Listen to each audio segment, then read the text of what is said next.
Now let's take a large American walnut slab, cut it in half and create a simple yet sophisticated wood and black epoxy rivet table. Let me take you on this build journey, so stay tuned.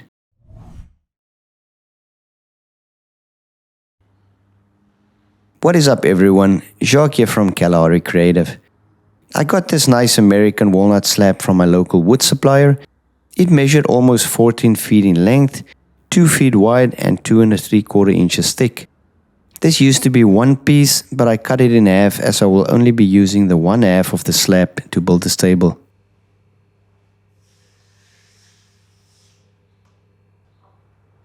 This slab is not too heavy and luckily it can be handled all by myself.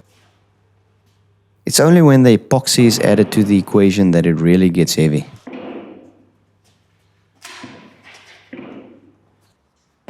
Now before I even start working on the wood, it's important to know what the moisture content of the wood is. I'm using my Orion 950 moisture meter as they are accurate and repeatable. The live edges has to be cleaned up to get a proper bond between the wood and the epoxy. And in what better way than using the simple old-fashioned hammer and chisel method. When all the large pieces of bark has been removed, then I use a baby grinder with a wire wheel attached and it really cleans up the live edges nicely. Before building the mold, I want to cut the slab lengthwise just to see how the two pieces will fit together. I'm building the mold out of white melamine. The surface is quite smooth, but I use some buff tape as well just to cover the bottom of the mold, just to give it an even smoother surface. It's also very important to have a leak-proof mold, so I use silicone sealant on the edges before attaching them to the base. Now it's as simple as nailing the edges to the base with some brad nails to hold everything in place. Now just more silicone and brad nails and we're almost good to go. Now with the pieces of wood inside the mold, we get an idea of what it will look like. But how do we know how much epoxy we will need for this project? Well, basic math tells us that the volume is length times width times thickness. So I'm making a series of measurements across the gap, add them all together and then divide them by the number of measurements we took. This will be our average width. Now we multiply our average width with the length and depth, which will give us the volume of epoxy that's required. Another thing that should not be overlooked is to clamp down the wood. Just remember that the density of the wood is less than that of the epoxy, so physics tells us that it will float.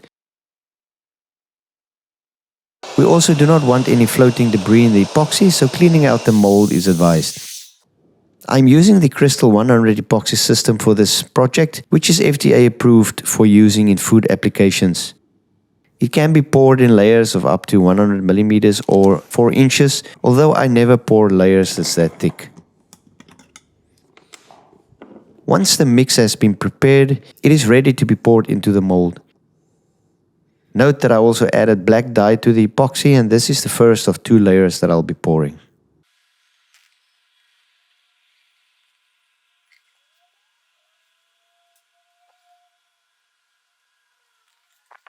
The live edges are porous and will naturally create tiny air bubbles. I use a small brush just to get rid of the large amount of those tiny bubbles by brushing the live edges.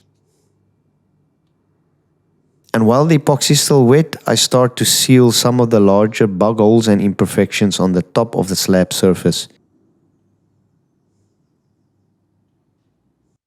Now after popping all the remaining bubbles with a propane torch, the epoxy surface is very smooth. Now we just have to wait about a day before pouring the second layer. Now there are different strategies for pouring the layers, and I like to pour the second layer just before the first has completely set. That way the layers will form a proper chemical bond.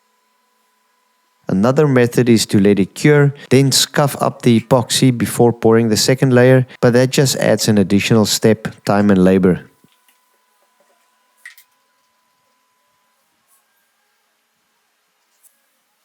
After popping all the remaining bubbles, I let it cure for a few weeks before removing the slab from the mold.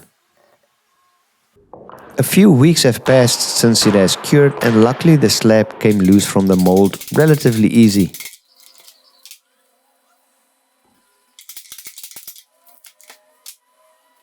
I just had to employ a few prying techniques and some elbow grease, especially to release the slab from the base, which obviously have a much larger surface area than the sides, so it tends to stick much more.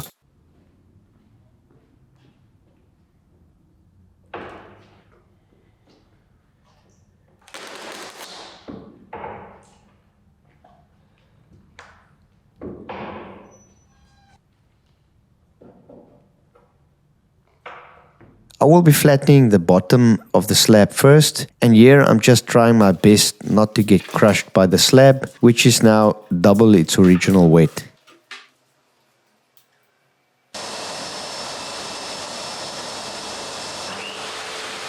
I'm using my router sled to flatten the slab, and if you haven't seen my router sled build video yet, then be sure to check it out after this video. I will put a link to it at the end of this video. I must also add that flattening the slab with the router sled is my least favorite part of the build, as it is quite messy. It is important to make shallow passes to avoid tear out, especially when passing over the epoxy sections of the slab. I usually make passes that's no more than 1/16 of an inch deep, or maybe even less. I definitely have to upgrade my dust collection system on the sled. Once the slab has been flattened on both sides, the table can be trimmed to its final dimensions. Since the slab is quite thick, I'm making multiple passes with a track saw, which will produce a better finish and avoid burning the wood.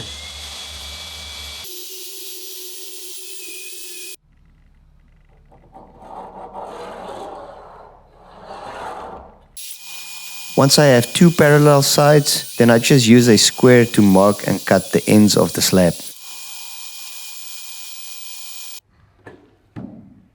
Now this is actually one of my favorite parts, the sanding process. I'm starting off with 80 grit sandpaper and will work my way up the sanding grits until I get a smooth finish, usually up to 220 grit. This is really where you can see the table taking shape. Of course, there will be some filling to do, and here I'm just using thick CA glue. I'm filling all the holes and cracks and then sand the excess glue off when it is fully cured until the surface is smooth again.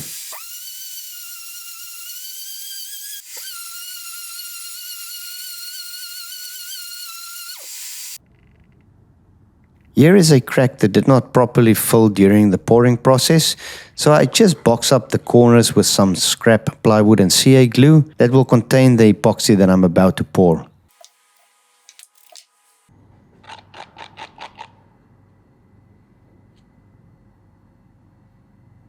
I am using a fast curing epoxy resin for this fill, as the crack is quite large and deep, but I don't want to wait days for it to cure.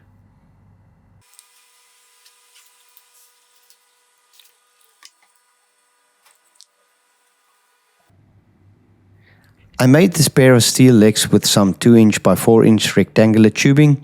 I'm just marking out the locations where the legs and the seat channels will be mounted on the slab.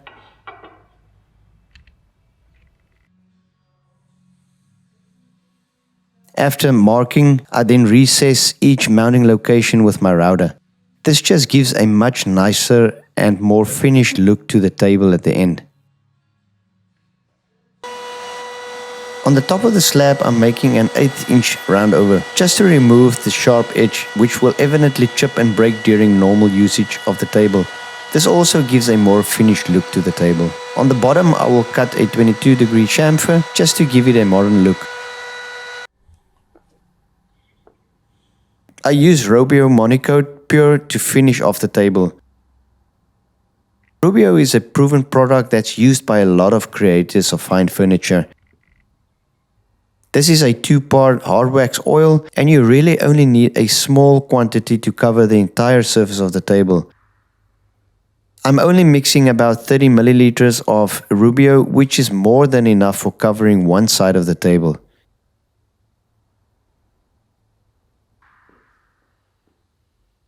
Applying and spreading the Rubio is very easy and quite satisfying.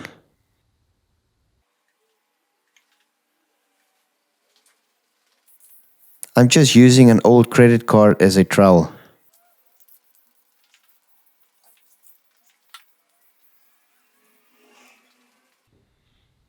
Also, there is no need to use an expensive polisher.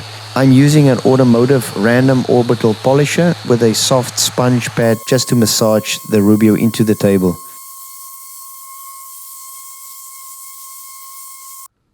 I'm also making sure that the recessed areas are covered with Rubio as well, and for this I just use a paintbrush to get into the hard to reach areas.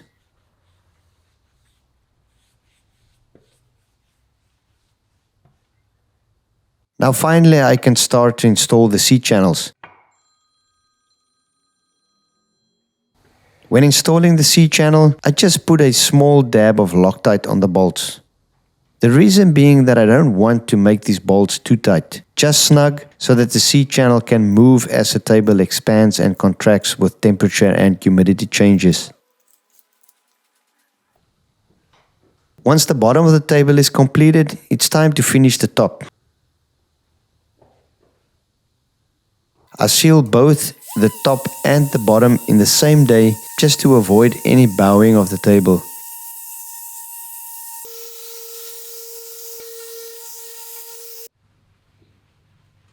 It is important to wipe off as much of the Rubio as you can once it has been sealed.